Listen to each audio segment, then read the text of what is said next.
We're joined today by Amir Fakhravar. He's a Senate chairman of the National Iranian Congress, and James Robbins is the dean at the Institute of World Politics and former Pentagon official. Good morning, gents. Morning. Morning. So last night we saw Iran make a scene in terms of ballistic artillery in yet another pro-regime rally in Tehran. Now considering these words from the country's UN envoy saying Iran is ready to fight. So where do we go from here? Let's start with you, Amir. Thank you for having me. I don't know what they are talking about exactly. If they have been ready for war, then why such a disaster happened to them? Why the supreme leader is dead? Why the entire IRGC generals, the first layer, second layer, third layer is dead? Why the entire IRGC bases all over the country is destroyed? What happened to their nuclear facilities? Why those are destroyed? That means they were not ready for war. It was just as I mentioned several times, this is China's proxy war. The Iranian regime have been acting as China's proxy, and they just stored all the missiles. They bought it from China, gave them oil, and the Iranian oil and the Strait of Hormuz is kind of the lifeline for China's economy.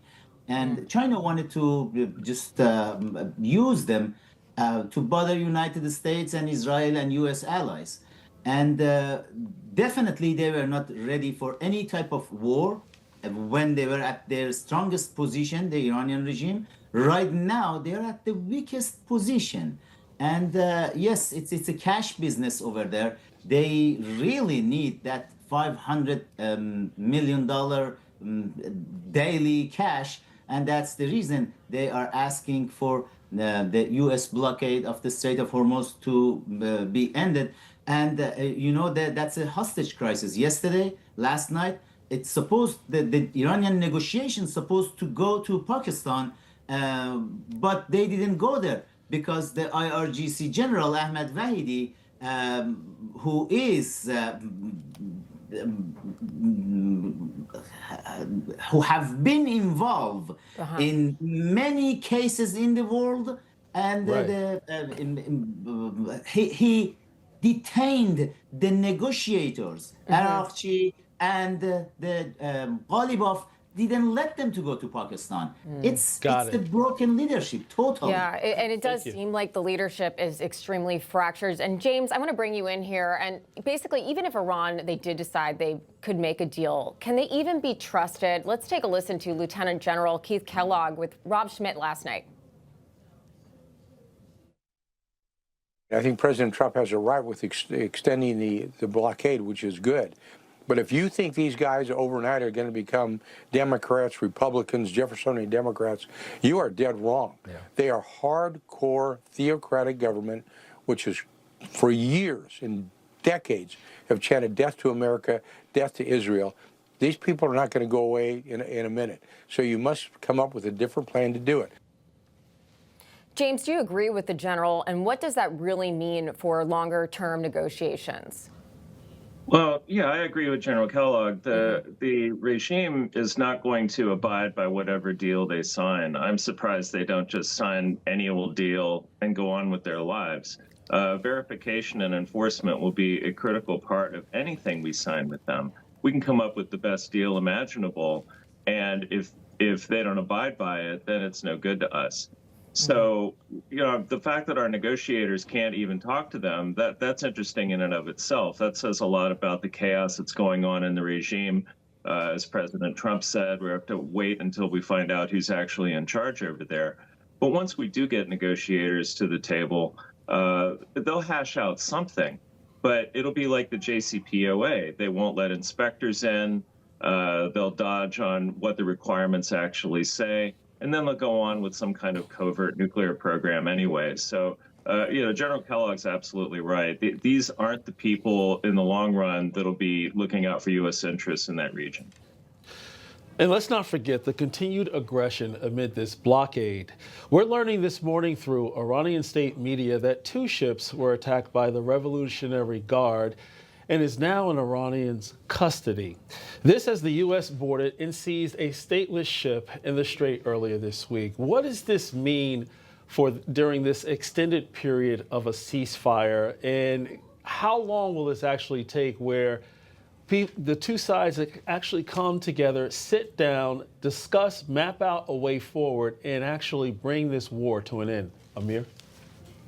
It's the only language that reminding of the Iranian regime they understand is the language of force, and negotiating with them doesn't mean anything. As Dr. Robbins mentioned, you cannot trust this regime.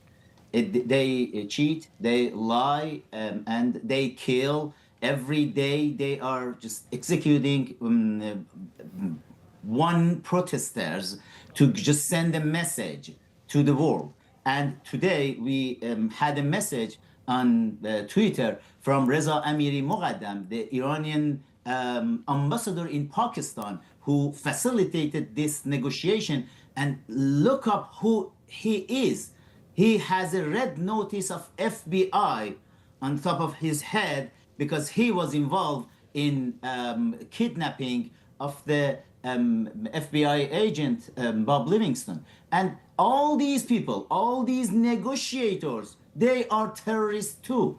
And this type of negotiation will not go anywhere. And just striking them to the end of the regime, it's the answer. And to make sure the regime is weak enough, then the Iranian people inside can take care of the situation, which we are very close to that point. James, I want to get your perspective on this too. Iran's foreign minister and parliamentary speaker, they both took to X last night, blaming the U.S. for violating the ceasefire. They said, quote, blockading Iranian ports is an act of war. Striking a commercial vessel and taking its crew hostage is an even greater violation. We do not accept negotiations under the shadow of threats. And in the past 2 weeks, we have been prepared to reveal new cards on the battlefield.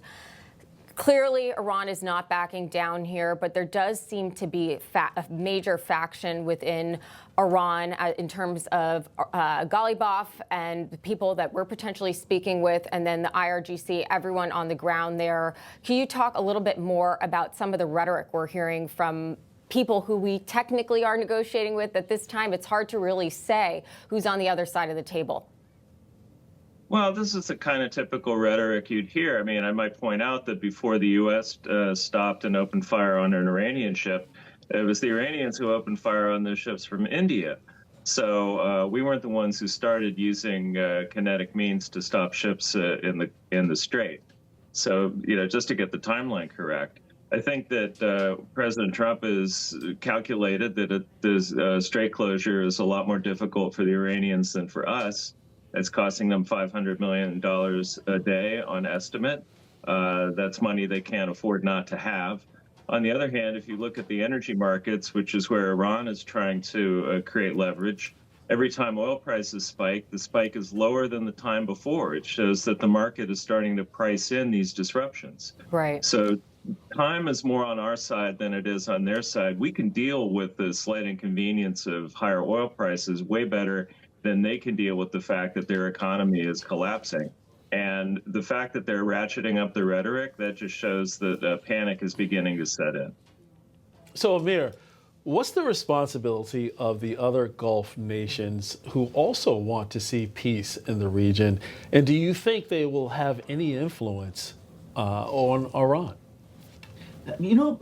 As I said, China is a very big player, the major player in this war right now. And China have been trying to build relationship with all the Arab countries in the Persian Gulf. And they had a good relationship with Saudi Arabia, with UAE, with Qatar, with all those countries. But right now, if you look at the messages between the China's leadership and the Saudi Arabia or UAE's leadership, you can see China is nervous. And you can see that Saudi Arabia, UAE, Qatar, all those Arab countries, they are allies of United States. The European Union have not been helpful. The NATO allies, they were not been helpful in this fight. But definitely the Arab countries, they became the new allies of the United States. They want United States to be there. They're ready to pay for everything U.S. needs to stay there. They are ready to work along Israelis to make sure the threat of the regime of Iran is gone, and they are not going to back down on this one because, you know, they didn't think this type of strike against them will happen from the Iranian regime when they have seen thousands of ballistic missiles, Chinese ballistic missiles, is coming to their oil facilities from Iran. They realized, oh, it's not a game anymore, and it's the matter of death and life for those Arab countries, and they will stay to the end to make sure this regime is gone. Right. Thanks so much, Amir and James. We appreciate your commentary this morning. Yeah, thanks, gentlemen. Thank you. Well, coming up, Pope Leo